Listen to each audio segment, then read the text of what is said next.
ketika menjadi pejabat itu harus membangun, Mas. Itu harus membahagiakan. Karena apa? Itu kan amanahnya kan di situ.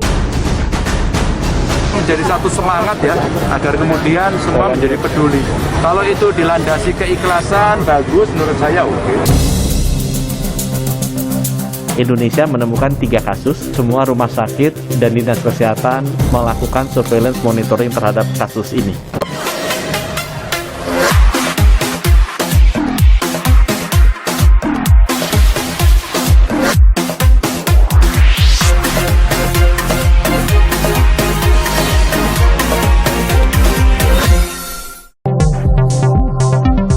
Jalanan rusak di Indonesia tampaknya masih menjadi pekerjaan rumah pemerintah daerah serta Kementerian PUPR di tahun 2022 ini.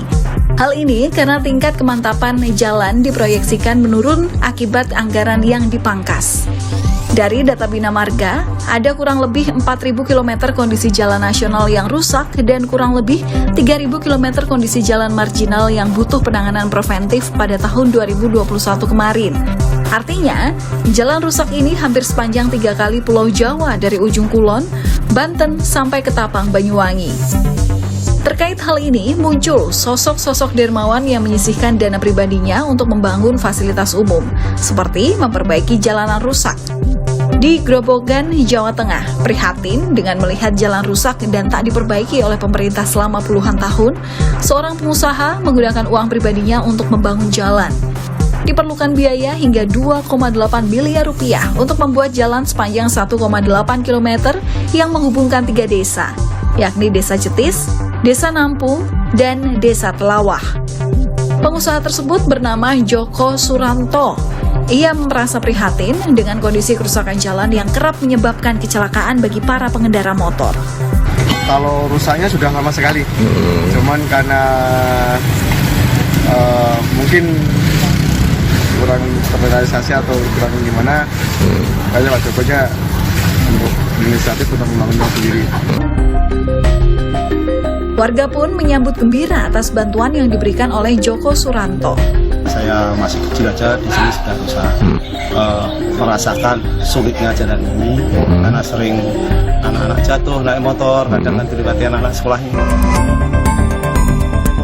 Joko Suranto yang kini tinggal di Kota Bandung, Jawa Barat memang dikenal sebagai pribadi yang baik dan suka berbagi kepada warga yang membutuhkan. Bahkan tak jarang, Joko juga membantu pembangunan tempat ibadah di desanya ataupun wilayah lain. Jadi memang semua orang itu bisa melakukan kebaikan, semua orang itu bisa berbagi kebaikan, kebahagiaan, bahkan semua orang punya kesempatan membangun, tidak harus menjadi pejabat. Tetapi ketika menjadi pejabat itu harus membangun, Mas. Itu harus membahagiakan. Karena apa? Itu kan amanahnya kan di situ. Dulu mau nyalon kan begitu. Jadi ini semoga bisa mendorong kita semuanya, apalagi yang punya tupoksinya di sana, amanahnya di sana. Ayo deh, jangan main-main, keburu mati nanti. Gubernur Jawa Tengah Ganjar Pranowo mengapresiasi sikap dermawan warganya tersebut. Ganjar menjelaskan bahwa sebelumnya pemerintah daerah setempat juga telah menyediakan anggaran untuk membangun infrastruktur. Akan tetapi pihaknya terkendala masalah izin dalam proses peminjaman anggaran pada bank. Ganjar menilai Bupati Grobogan Sri Sumarni merupakan tokoh aktif yang ingin memperbaiki masalah infrastruktur di wilayahnya. Bagus lah itu gotong royong. Kalau nggak salah dulu pernah mau nyalon bupati ya dia. Mungkin sekarang juga menjadi satu semangat ya, agar kemudian semua menjadi peduli. Kalau itu dilandasi keikhlasan, bagus menurut saya oke. Ada rencana perbaikan, Bupatinya Pak? juga sudah menyiapkan sebenarnya kok perencanaan anggarannya. Bahwa kemudian ngantrinya banyak, ya bisa jadi.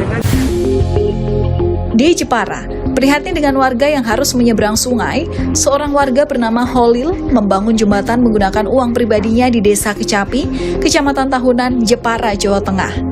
Awalnya tak ada yang tahu bahwa jembatan ini dibangun dengan dana pribadi. Namun setelah muncul sebuah unggahan yang kemudian viral, pengguna media sosial pun menelusuri sang pemilik akun. Holil mengaku membangun jembatan untuk membantu sesama warga yang selama ini harus menyeberangi sungai atau memutar jalan lebih jauh, baik untuk beraktivitas maupun ke sekolah. saya sebagai seseorang yang ingin menolong mereka, ini paling nyaman dibikin jembatan. Kalau mau beraktivitas dia harus muter.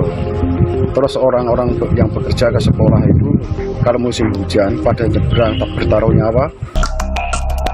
Khalil juga mengaku hanya seorang warga biasa, bukan seorang pengusaha tajir. Selain dari uang pribadinya, pembangunan jembatan juga mendapat bantuan dari sejumlah donatur yang mengenal dirinya. Saya wakil dari masyarakat, itu sangat menginginkan dari dulu adanya jembatan ini, karena ini akses untuk ke kota. Karena dari warga sini kalau mau ke kota, muter dulu Mas, mungkin 2 kali lipat jauhnya. Nah, dengan adanya jembatan ini sangat membantu sekali dengan masyarakat. Jembatan ini dibangun pada tahun 2019 lalu, memiliki panjang 22 meter dan lebar 6 meter.